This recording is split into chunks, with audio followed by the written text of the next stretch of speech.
Okay, you guys, so today I want to talk to you about sinking funds, going over what they are, why they're important, and what my specific sinking funds are.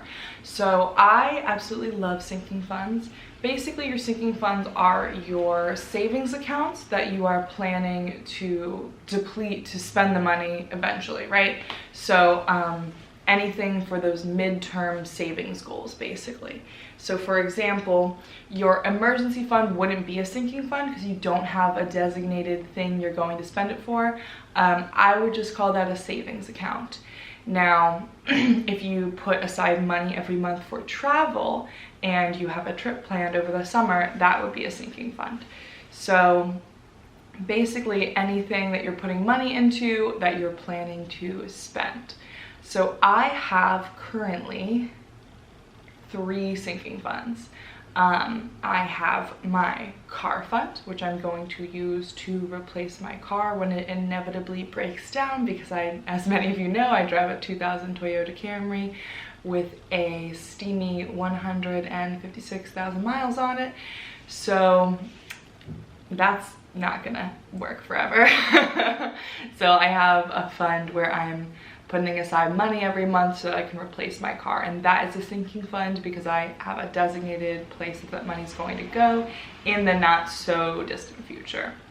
I also have a travel fund. This I put a certain amount into every month, usually like $100 to $250 depending on what other things I'm saving for that month or what other things are going on that month. The goal being $250, and I use that on whatever travel I do that comes up throughout the year, as well as any trips that I have planned for over the summer. Finally, I have my gift fund, and this I put $60 a month into every single month, and I use most of it around the holidays. My partner's birthday and our anniversary fall in like late October, early November. So I need to have some money ready for that.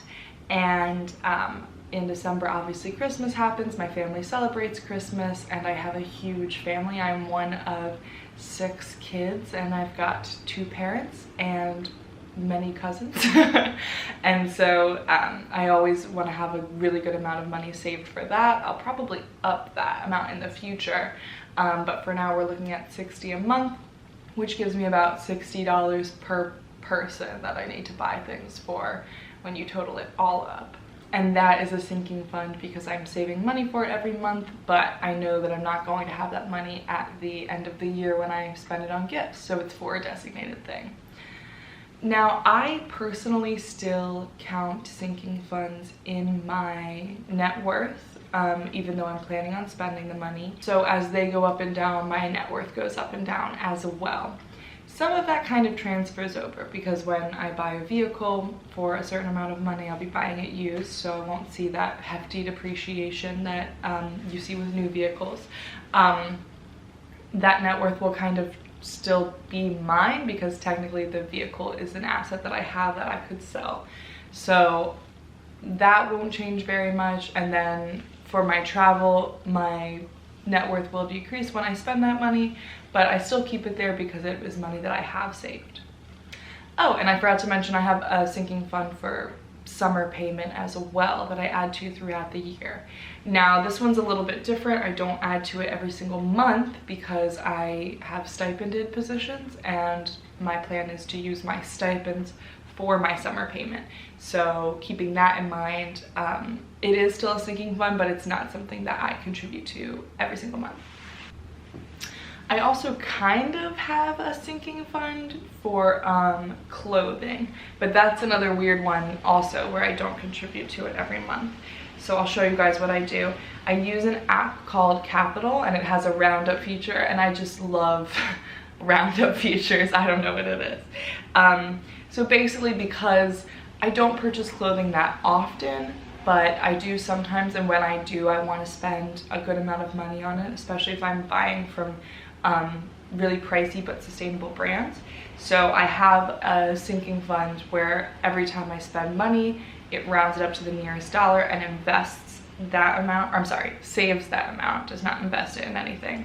So I have a little fund in Capital that says treat yourself, and it kind of adds there. Right now I only have $44 in it because I've recently made some clothing purchases with this fund. So that's kind of a sinking fund too. It's one I don't really think about as much because I don't really look at it until I have an article of clothing that I want to buy. And sinking funds are so awesome because they really give you the permission to spend on the things that you want to.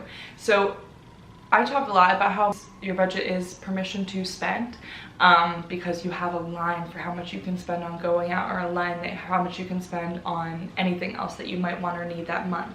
And so when you have to make those purchases, you're confident and you know, yes, I'm spending this money on this burrito bowl from Chipotle, but I know that I have that money and I don't have to feel guilty or insecure or scared about spending that money because I have designated that amount of money for it, and I also have designated amounts of money for my goals.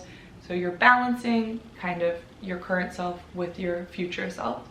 And sinking funds are pretty similar in that they give you permission to make those big purchases. So in my case, when my car breaks down, there's not going to be any question of whether or not I can go and get another one. Obviously, the fund is not fully funded at this time, so the quality of that car might be questionable, but it gives me the permission to know that I have this amount to spend on it, and anything above that would mean taking out a payment. So I'm completely aware of those decisions that have to be made, and I'm completely aware of how much money in cash I actually have, instead of kind of being like having one savings account and saying, well, I can pool $10,000 to spend on the car, but then I won't have this much for emergencies or travel or anything else. A mistake I see a lot of people making is having just one big savings account. I mean, maybe it's not a mistake, maybe it works for you. I don't want to be coming into this with any judgment, but I just have seen so many people so confused about what they can and can't use those savings things for because they haven't actually separated the accounts and designated a certain amount to each thing.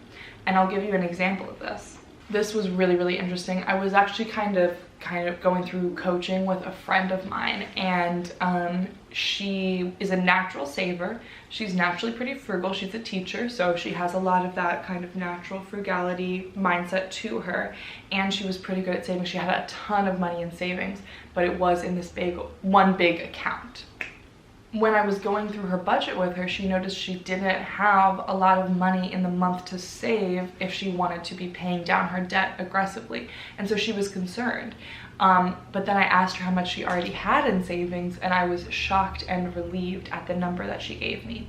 So we went through all the steps. We talked about her budget and how much she would need to have a 3-month emergency fund. And then I subtracted that from the total that she already had saved. Right? So she had the money for emergencies, it just in this big kind of amorphous, undesignated bank account. And there was still plenty of money. So then we calculated how much she would need to live over the summer, and we subtracted that from the bank account, and there was still plenty of money.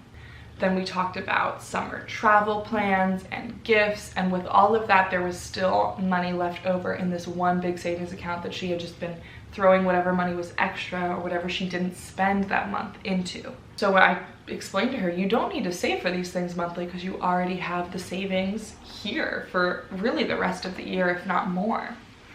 But she still wasn't satisfied, and she still felt pretty anxious about the prospect of not putting more money aside into savings. So I kind of dug a little bit more, and I asked her what made her feel anxious about that. And she said, well, I definitely don't want it to go under X amount. I definitely don't want the savings account to go under $10,000 or whatever she said. So I asked her why. Why don't you want it to go under this certain kind of arbitrary number? And she said, well, I want it to be there for emergencies. So I said, well, we have already designated a portion of this as your emergency fund. Do you want to add more to this? Do you think you need more for emergencies? And it kind of started to click, and she was like, no, I don't think I need more than that for emergencies. And it started to really sink in then. She had felt like she needed this big cushion of savings, and a lot of people feel that way. I feel that way. I just like to have a designated place for it to go. But in reality, she was hoarding this money to ease her anxiety about the fact that she didn't know where her money was going. This is something I talk about in my video on living an unfrugal life, is that a lot of times people who fret about money or have a frugality mindset or hoard money are making up for the fact that they don't have a plan for that money and they don't know where it's going each and every month. This is something that I've seen in tons of friends and family members. It's extremely common, and they have good money habits in the sense that they're pretty frugality focused, so they don't spend a lot, which, you know, I like spending money, but it's good to not spend it on certain things. And they are natural savers, but they are only that way out of a sense of insecurity because they don't keep a budget. You cannot save your way out of keeping a budget. That will not give you any financial security. Trust me, I've seen this in so many people, especially teachers. So what sinking funds are is when you separate those out to actually have the designated money. So with my friend who I was coaching through this, I told her to make separate accounts and put the different money in there. So she had it set for the year, she could pay off debt aggressively that year, and then in the next year she would start to have to be putting money aside for those funds each and every month, and then using it on basically a yearly basis. Obviously it's a little different with things like travel, because you might be taking smaller trips throughout the year as well, but it's really great because you know how much money you have to spend on those smaller and larger trips. So that's what I love so much about sinking funds, and that's why I advise people against having one big savings account, because usually, maybe not always, maybe you're the type of person who you have one big account and you know what amount goes where, but in many cases I've just seen it as a mask for people who kind of feel like they can't make a budget. But I believe that everybody can be better with their money, and I believe that everybody can have a plan for it and be good with it, and can do things that maybe are psychologically more difficult in order to feed into their future. I have a very strong growth mindset about this. I do think that anybody can do this regardless of kind of the financial trauma or the financial misinformation or the shame that you have around money. We can all work to be better with money. And sinking funds are a great way to start building that habit. If you are interested in starting your own budget and you're ready to separate those savings accounts and you're ready to have a true plan for your money instead of just masking your insecurity with hoarding money or overspending, then please, please, please go to the link in the description, teacherstalkmoney.com/budget, and get my budget template. I have a pen and paper version and a spreadsheet version for you, whatever works best. Please use that. And any questions you have, drop them below. I'm here to support you throughout the journey. You can do this. It is hard, and you can do it. Thank you so much, as always, for joining me on the channel. I'll see you guys again next week. Make sure to subscribe if you're interested in more money content, much of it that is specifically teacher focused. And please also like and leave a comment if you have any questions or anything you wanted to say about sinking funds or savings accounts. Have a great week, you guys. I'll see you next week.